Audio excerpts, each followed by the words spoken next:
Tonight, some people in the valley are overwhelmed with their problems, and we've spent at least the past couple of weeks talking about mental health and disabilities. And something else came up to our attention which cannot be ignored, and that's the problem with people who cope by cutting themselves. Our Channel 5's Christian Von Preissing spoke to one person who got past it and the therapist who's working with her to change lives. Christian?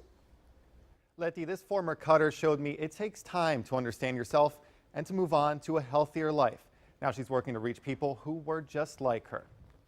This was, I guess, the most significant thing to me. Older, wiser. I've been there, done it. The traits that set Chantal McCory apart. I was a cutter, and I had attempted a few times in my teen years. McCory says she grew up an 80s child in the valley. Early on, she dealt with molestation. Cutting her own skin is the one thing she resorted to. That was unheard of. You know, no one spoke of things like that. Mental illness was never mentioned. It took years to come to terms with what happens, to find what works, to take your mind off a painful past. McCory discovered she likes to build collages. She likes to paint on her walls to recall memories. She found what works for her. I'm in a much better place, so now I can mentor. So she now speaks to people who are much younger, people who were just like her, confused at an early age. She works with therapist Priscilla Bernal, who just started a program at her clinic in Harlingen. It's for people who cut.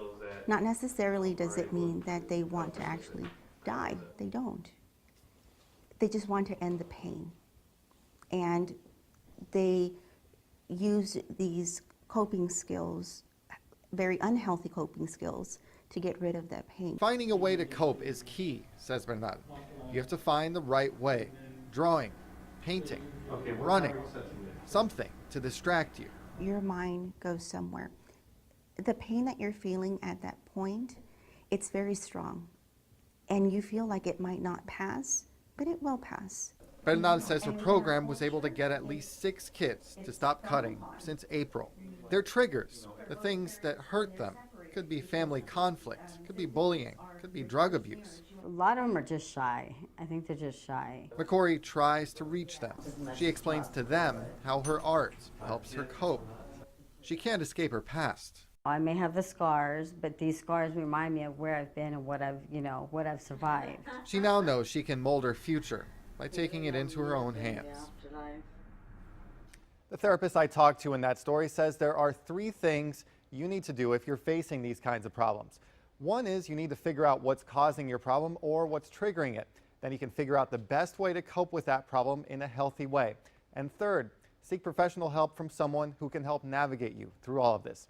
In the Channel 5 studio, Christian Von Preissing, Channel 5 News at 6.